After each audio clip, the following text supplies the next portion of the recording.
right now want to give attention to that. They're in Montreal, they're going to court, and they're not trying to hire a lawyer. They're going to speak for themselves because they are Kanagahage and they have knowledge that's from time immemorial.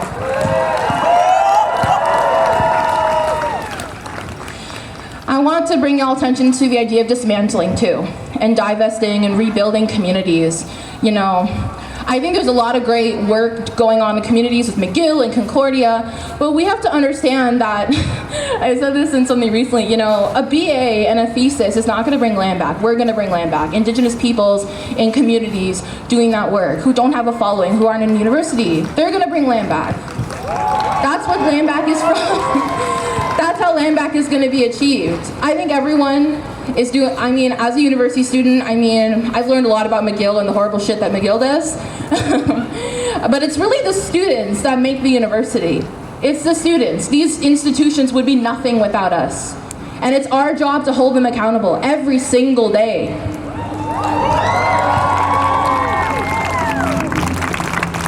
I want y'all to understand that if you do activism on climate change, on grassroots initiatives, on all of these things, they have to be intersectional. You have to use, like if you're talking about BIPOC, queer, trans, you have to include us. You can't leave us out. We can't be centering white activism and white guilt. That intersectionality is what's going to bring about climate change and climate justice. Climate justice is what's going to happen if we are intersectional. We need to have that. We need to promote that everywhere.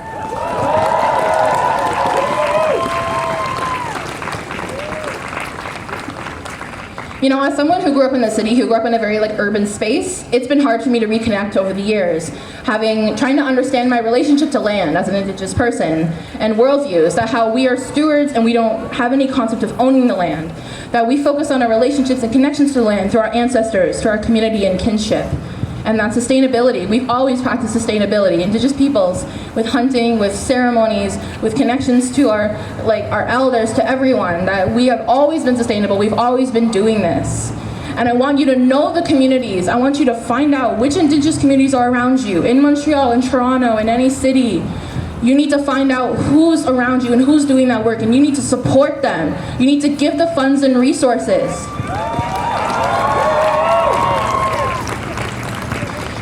I also want y'all to understand that what I'm doing right now is labor, but I want to do this right now because I want to tell y'all that this stuff is important and that you need to listen to Indigenous peoples, but we shouldn't be your only source of labor.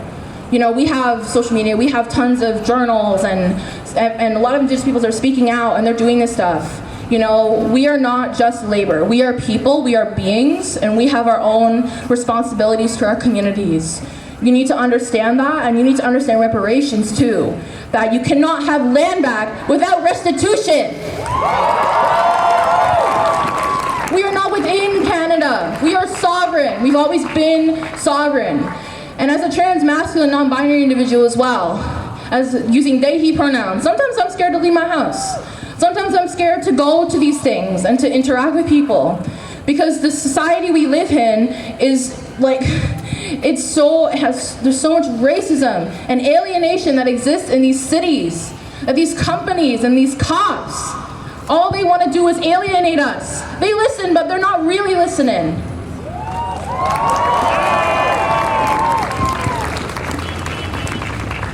I'm so thankful though that y'all are out here today. I know it's raining a bit now, but I know that the Creator is watching today and has our back, and that our ancestors, my ancestors, are here right now.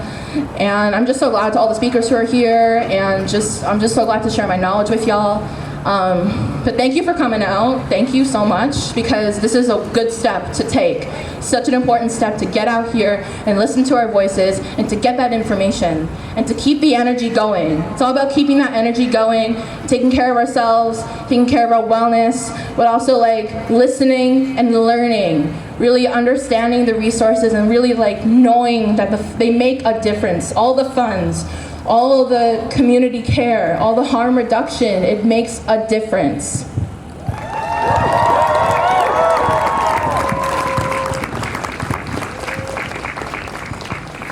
Miigwech for letting me speak today. It was so nice to see y'all, and I'm gonna pass it on now. But thank you. Miigwech. all my relations.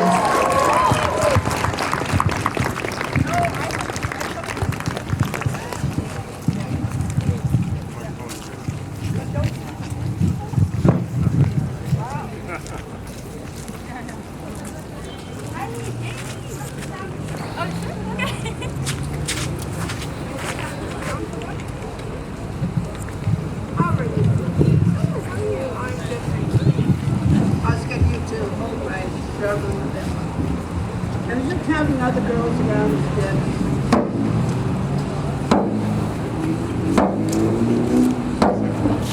Actually, move on the side more because you're blocking the view for a lot of people.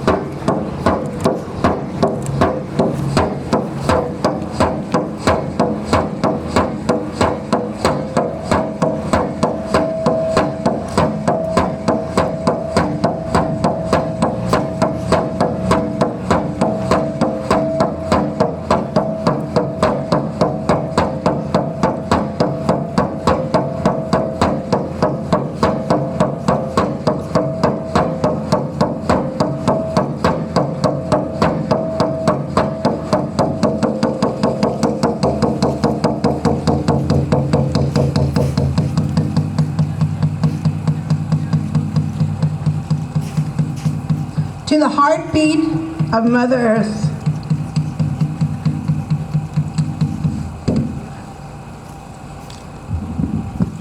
Skyze, Denise, Zakoze. Ladies and gentlemen and distinguished guests, my name is Marlene Hale, and I am from the Wet'suwet'en Nation. Let's hear it for the Wet'suwet'ens.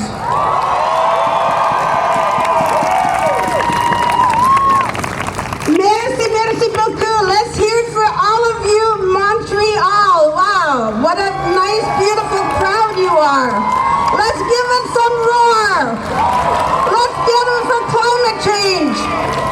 Give yourselves a huge, big hug. I want to thank all of you for taking the time on such an exasperating day that we have got this worldwide. Climate justice, climate action is, I know, on the back of each of your mind. Forefront, we all are dealing with the same situation called climate trauma. From there, we all look up, we wake up every day, we try to see what we're going to do for our part, for dealing with this atrocity in this world. When Greta Thunberg said, I remember on March 15th, a few years ago, we only had 12 years left. That's not so.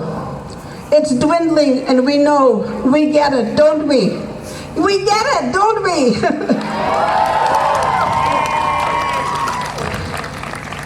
Since January the 8th of 2019, we all know what has transpired in the Wet'suwet'en Nation, my people, my family. When 22,000 square kilometers used to be ours, it now looks like it's got a freeway going through it. When the Coastal GasLink put an injunction onto our territory to put a pipeline through, it's been getting harder and harder for our people daily.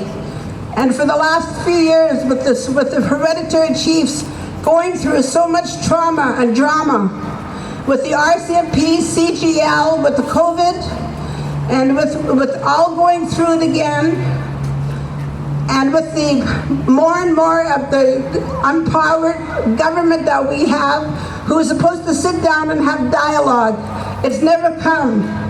But we still, like we say, our people will never give up, will never stop the fight until we get them to understand they were not going to go under the Witsin-Kwa River with that pipeline.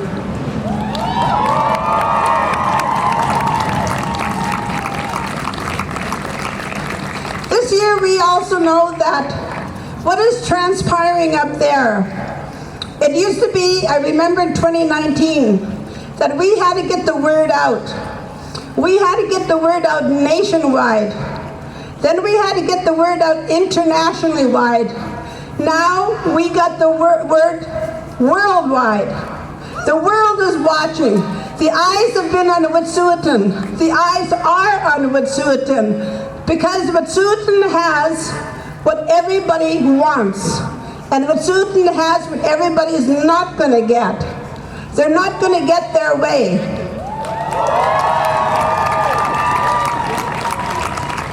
I remember CBC Global, many people on the front lines talking, it was Wet'suwet'en, Wet'suwet'en, Wet'suwet'en. They were having a hard time understanding Wet'suwet'en, how to pronounce it the same way as we do Ganinigaha, Jiage, every other traditional territory. We do take the time to properly pronounce where we are, whose land we are on, and how grateful and the gratitude stands high for each and every one of us knowing that Jiage is the place to be when you want to get the word out.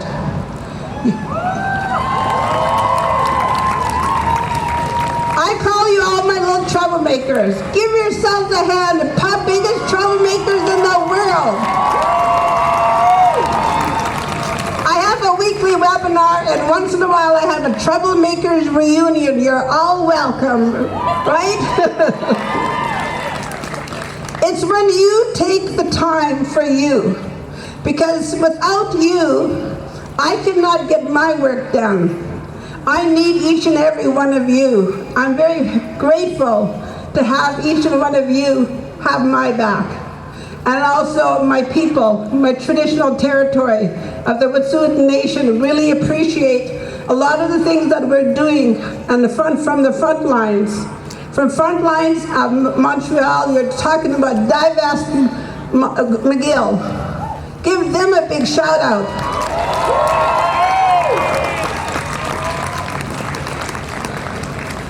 Yes, COVID shut them down, but they were at it for a week and a half, but they'll re-strategize, and I know something is going to come of it. But when you talk about divesting on the fossil fuels, we need to get bigger and broader. And by getting bigger and broader, we got to now exchange hands, start meeting with the UK and the US, because this is what they are actually doing. There's 500 academics in the UK, and they want every university in the UK and the United States to divest from, all the universities to divest from fossil fuels.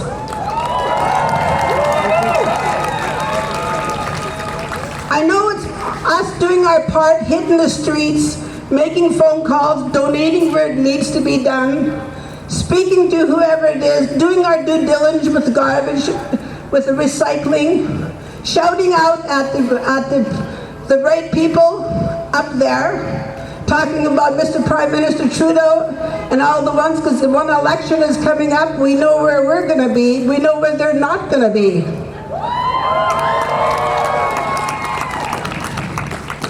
I addressed Prime Minister Trudeau February the 15th of 2019 in St. Hyacinthe, Quebec. When he saw me, I was the second to the last person for him to ask at a town hall meeting. When I announced my name, Skyze Denise Zakuze, ladies and gentlemen and distinguished guests, my name is Marlene Hale, and I am from the Wet'suwet'en Nation. I didn't see any blood left in his face. He was silent, but he had the 5 questions that I still need to ask him. The first question was Wagoose, respect. That means Wagoose in Wet'suwet'en, that there is no respect from the government to the Wet'suwet'en Nation. The next question I asked him was, of course, consent. How does he know the consent between the band office, which is the administration, and the hereditary chiefs, who are the stewards of the Wet'suwet'en land? He still doesn't get it. When I asked him also about truth and reconciliation, we all know where that is. It's dead as a doornail.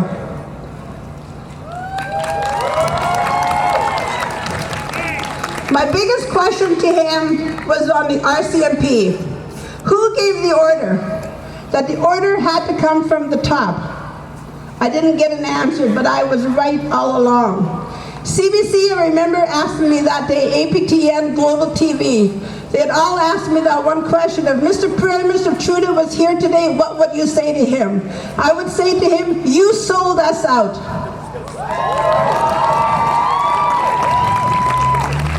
And he still cannot deal with that. And it is the truth. I have been going online, from the streets to online, for the last 2 years. And with the work that I do, I have a lot of little co-hosts on Marlene's webinar, Solidarity Action Group. Right from there, I have gone from the 2 years ago with George Floyd's story, because he had a bigger story than us, and he paid for it with his life. We had an actual first rally and march here, and I dedicated the ride to George Floyd. And I still do that today. I honor him. From then on, we went to systemic racism, we went to defunding the police, we went to the Quebec, where when the pandemic first hit, for the eldership, all the elder people, because Quebec did the biggest thing, the horrific thing of the eldership people, by letting them down, and we lost 30 of them in one day in Quebec, and that was just not called for. From there we went on for the elders, to be in solidarity with them as well. They are not to be the forgotten ones. For it is them, plus my ancestors, that we hold all the knowledge of their past histories. Where behind them goes all of your ages right now. You're the 8th generation. You are the biggest reason the climate action, climate justice has to be done. We owe it to the 8th generation of today to all work harder than you ever have before. Instead of saying, getting up and I'm going to do the recycling properly. No, I'm going to get in front of the faces of all the politicians and making sure that they hear the things that we don't want to hear. Today is March the 25th. Now comes spring, it's going to be summer. I'm afraid of it because I'm from BC, and last year in BC we had the biggest flooding and fires ever. We can't have this again, repeating itself all over again. Today in my webinar at 7 o'clock to 9 o'clock tonight, I am speaking with yet another scientist on mine for 2 hours, and she is going to be speaking all about the oceans and what it's doing to our climate as of today. Right now in Pender Island, they have a huge big whale washed up. There's reasons like that. We have to understand what is happening to our waterways, not just on land. It's really crucial out there. So the oceanography will let us know exactly what is the tides, everything else that's out in the waterways that we need to know. And besides extracting billions and billions of tons of plastic. We talk about climate change, and I owe it to so many people that have come on my webinar. Last year I tried to go home to my nation. I couldn't because of COVID. I haven't been home for 2 years. So I stayed in Victoria, BC, which was a little bit less. What happened there, I got introduced to Fairy Creek. Fairy Creek is where the old growth trees, 2,000 years old, 3,000-year-old trees, only 2% left, where we call that the Brazil of BC. And they're fighting to take that away as well. And the old growth is fought by the old people of Victoria. Everyone out there has been up those mountains. I went up one day where there's 100 of them, and they marched up to that mountain. They were asking them, how old were some of them? Well, I'm 64. Well, I'm 72. Well, I'm 84. The last one, well, I'm 92. Give her a big round of applause. Wow. I mean, she walked up that mountain. I was there drumming the police downwards, not upwards, because they just gave up when they saw that crowd. And the ages of that crowd as well. They were not going to arrest anybody for sure. But they were shocked when they see the amount of people, and they